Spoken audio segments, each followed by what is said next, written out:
कुत्तों को अंदर आने से रोका, लेकिन उसे कुछ याद ना था। उसे यूं लगा जैसे हरमल की बू दिमाग में बस जाने के बाद आज ही उसे होश आया है। कमरे में वो अकेला ही था और अंदू, ननद और जसोदा वो दूसरी तरफ ननदलाल। अंदू ने बच्चे की तरफ देखा और कुछ टो लेने के अंदाज से बोली, बालिक तुम ही बाहर गया है होगा। मदन ने एक चढ़ती हुई नज़र बच्चे पर डालते हुए कहा, मैं तो कहता हूँ शुक्र है भगवान का कि तुम बच गईं। हाँ, अंदू बोली, मैं तो समझती थी। शुभ शुभ बोलो। मदन ने एकदम अंदू की बात काटते हुए कहा, यहाँ तो जो कुछ हुआ है मैं तो अब तुम्हारे पास भी नहीं फटकूंगा। और मदन ने जुबान दांतों तले दबा ली। तौबा करो, अंदू बोली। मदन ने उसी दम कान अपने हाथ से पकड़ लिए और अंदू नहीफ आवाज़ में हंसने लगी। बच्चा होने के कई रोज़ तक अंदू की नाव ठिकाने पर न आई। वो घूम घूम कर इस बच्चे की तलाश कर रही थी जो अब इससे परे बाहर की दुनिया में जाकर अपनी असली माँ को भूल गया था। अब सब कुछ ठीक था और अंदू शांति से इस दुनिया को तक रही थी। मालूम होता था उसने मदन ही के नहीं, दुनिया भर के गुनहगारों के गुनाह माफ़ कर दिए हैं और देवी बनकर दिया और कोरोना के प्रसाद दबा बांट रही है। मदन ने अंदू के मुंह की तरफ देखा और सोचने लगा, इस सारे खून खराबे के बाद कुछ दुबली होकर अंदू और भी अच्छी लगने लगी है। जब एकाएक ही अंदू ने दोनों हाथ अपनी छातियों पर रख लिए। क्या हुआ? मदन ने पूछा। कुछ नहीं। अंदू थोड़ा सा उठने की कोशिश करके बोली, इसे भूख लगी है। और उसने बच्चे की तरफ इशारा किया। इसे भूख? मदन ने पहले बच्चे की तरफ देखा और फिर अंदू की तरफ देखते हुए कहा, तुम्हें कैसे पता चला? देखते नहीं? अंदू नीचे की तरफ निगाह करते हुए बोली, सब कुछ गीला हो गया है। मदन ने गौर से ढीले ढाले गले की तरफ देखा।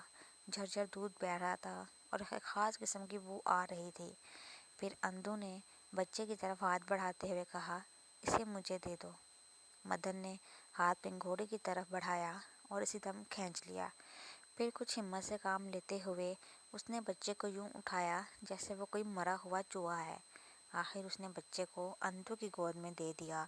अंधू की तरफ देखते हुए बोली, तुम जाओ बाहर। क्यों? बाहर क्यों जाऊं? मदन ने पूछा। जाओ ना। अंधू ने कुछ मचलते हुए, कुछ शर्माते हुए कहा, तुम्हारे सामने मैं दूध नहीं पिला सकूंगी। अरे, मदन हैरत से बोला, मेरे सामने नहीं पिला सकेगी? और फिर नासमझी के अंदाज में सर को झटका देकर बाहर की तरफ चल निकला। दरवाजे के पास पहुंचकर उसने मुड़ते हुए अंधू पर एक निगाह डाली। इतने खूबसूरत अंधू आज तक नहीं लगी थी। बाबू धनी राम छुट्टी पर घर लौटे तो वह पहले से आधे दिखाई पड़ते थे। जब अंधू ने पोता उनकी गोद में दिया तो वो खिल उठे। उनके पेट के अंदर कोई फोड़ा निकल आया था जो 24 घंटे उन्हें सूली पर लटकाए रखता था। अगर मुन्ना रोता तो बाबूजी की उससे 10 गुना बुरी हालत होती। कई इलाज किए गए। बाबूजी के आखिरी इलाज में डॉक्टर ने अदनी के बराबर 15-20 गोलियां रोज़ खाने को दी। पहले ही दिन उन्हें इतना पसीना आया कि दिन में 3-3, 4-4 बार कपड़े बदलने पड़े। हर बार मदन कपड़े उतार कर बाल्टी में निचोड़ता। सिर्फ पसीने से ही बाल्टी 1/4 हो गई थी। रात उन्हें मतली सी महसूस होने लगी थी और उन्होंने पुकारा, बहू ज़रा दातन तो देना, जायका बहुत ख़राब हो रहा है। बहू भागी हुई आ गई और दातन लेकर आई। बाबूजी उठकर दातन चबा ही रहे थे कि एक अबकाई आई, साथ ही खून का परनाला ले आई।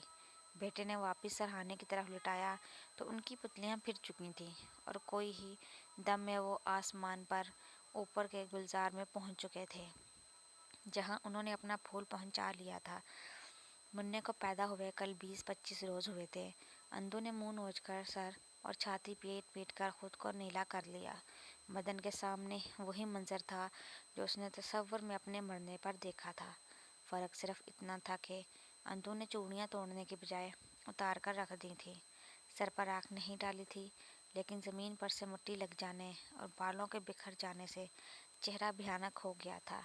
लोगों में लुट गई की जगह उसने एक दिलदोज़ आवाज़ में चिल्लाना शुरू कर दिया था, लोगों, हम लुट गए। घर भर का कितना बोझ मदन पर आ पड़ा था। अभी मदन को पूरी तरह अंदाज़ा ना था। सुबह होने तक उसका दिल लपक कर मुंह में आ गया। वो शायद बच ना पाता, अगर वह घर के बाहर बदरू के किनारे सील चढ़ी मुट्ठी पर ऊंधा लेटकर अपने दिल को ठिकाने पर ना लाता। धरती माँ ने छाती से लगाकर अपने बच्चे को बचा लिया था। छोटे बच्चे कंदन दुलारी मुन्नी पाशी यूं चिल्ला रहे थे जैसे घोंसले पर शकरे के हमले पर चिड़िया के बूंद चूंचे उठा उठाकर चैं चैं करते हैं।